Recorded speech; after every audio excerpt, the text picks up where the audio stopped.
Praise the lord. దేవుని పరిశుద్ధ నామానికి స్తుతి కలుగును గాక. దైవ వాక్కు అనే డైలీ కార్యక్రమానికి ప్రేమతో మిమ్మల్ని ఆహ్వానిస్తూ ఉన్నా. ఈ శిలువ ధ్యానాల్లో దేవుని యొక్క శిలువ ద్వారా కలిగే ప్రతి ఆశీర్వాదానికి వారసులుగా మీరు జీవించాలని, దేవుడు మిమ్మల్ని బహుగా దీవించాలని ఆశీర్వదిస్తూ మరి ప్రార్థిస్తూ ఉన్న ప్రభు కృప మీ ఎడల అధికమగును గాక. ఆమేన్.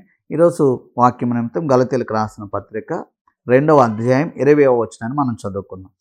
నేను క్రీస్తుతో కూడా సిలువ వేయబడి ఉన్నాను, ఇకను జీవించువాడను నేను కాను, క్రీస్తే నాయందు జీవించుచున్నాడు. నేను ఇప్పుడు శరీరమందు జీవించుచున్న జీవితము నన్ను ప్రేమించి నా కొరకు తన్ను తాను అప్పగించుకొనిన దేవుని కుమారుని అందులో విశ్వాసము వలన జీవించుచున్నాను. హల్లెలూయా.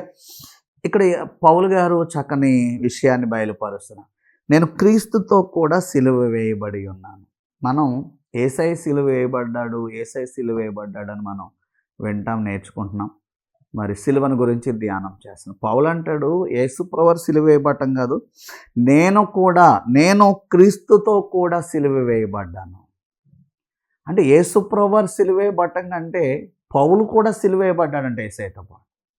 ఈ సత్యం అర్థమైందా? సిలువ వేయబడి ఇప్పుడు జీవించుచున్నది నేను కాదు, క్రీస్తే నా యందు జీవిస్తున్నాడు అంటున్నాడు. అంటే సిలువ సిలువ సిలువ అని చెప్పుకుంటూ తిరిగితే కాదు, మెడలో సిలువ, ఉంగరంలో సిలువ పెట్టుకుంటే కాదు, కానీ సిలువ వేయబడిన క్రీస్తు నీలో జీవించాలి, నువ్వు సిలువ వేయబడిన క్రీస్తులా జీవించాలి. హల్లెలూయా.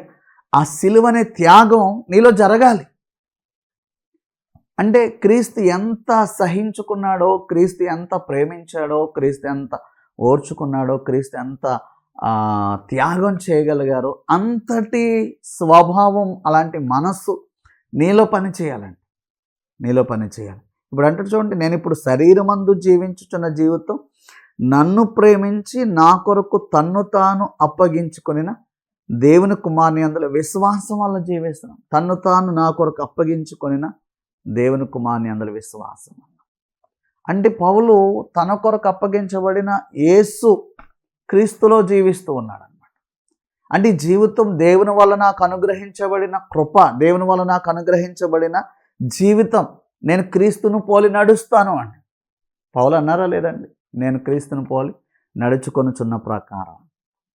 అంటే క్రీస్తుని పోలి నడుస్తూ ఆయనలో మనం జీవిస్తూ ఆయన సిలువను అనుభవించాం. ఈరోజు సిలువ చర్చి మీదను, ఈరోజు సిలువ సమాధి మీద, అదే గొప్పదైపోయింది మనకి. కానీ సిలువ మనలో ఉండాలండి. అంటే సిలువ వేయబడిన క్రీస్తు మనలో ఉండాలి. సిలువ వేయబడిన క్రీస్తుని అనుభవించాలి. ఈ మాట మీరు పట్టుకోండి, నేను క్రీస్తుతో కూడా సిలువ వేయబడి ఉన్నాను. అంటే యేసుతో పాటు నేను కూడా కొట్టబడ్డాను, యేసుతో పాటు నేను కూడా ఆ శ్రమ అనుభవించాను. అలాంటి అనుభవంలో అంటే మనలో క్రీస్తు జీవించాలి, మనం క్రీస్తు కొరకు జీవించాలి. క్రీస్తుని కలిగిన వారు ఎలా జీవిస్తారో మనం అలా జీవించాలి. సిలువ వేయబడిన క్రీస్తులో ఎలాంటి అనుభవాలు ఉన్నాయో అలాంటి అనుభవాలు మనకు ఉండాలి.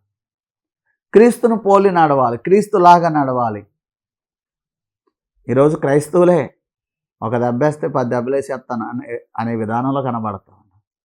నన్ను తిడతావా, నన్ను కొడతావా, నేను పోరాడలేనా, నేను సాధించలేనా, మాకు హక్కు ఉంది, మాకు అది ఉంది, పోరాటాలు చేస్తామండి. నీలో క్రీస్తు అక్కడ కనిపిస్తున్నాడు, క్రీస్తు స్వభావం నీలో అక్కడ కనిపిస్తావు, క్రీస్తును పోలిన అనుభవం నీకు అక్కడ కనిపిస్తావు కదా. పౌలు క్రీస్తుని పోలి నడుస్తున్నాడు. ఎందుకంటే అప్పుడు కోపం ఉంది పౌలకి, రోషం ఉంది పౌలకి, కానీ అన్నీ చంపుకున్నాడంట. క్రీస్తుతో పాటు సిలువేయబడ్డాడు. నీలో ఉన్న కోపం, శాపం, రోధం, క్రోధం, ఉక్రోషం అన్నీ చంపబడి క్రీస్తులా బ్రతగా. అట్టి కృప దేవుడు మనకిచ్చి క్రీస్తు లాంటి జీవితం దయచేయనుగాక. God bless you.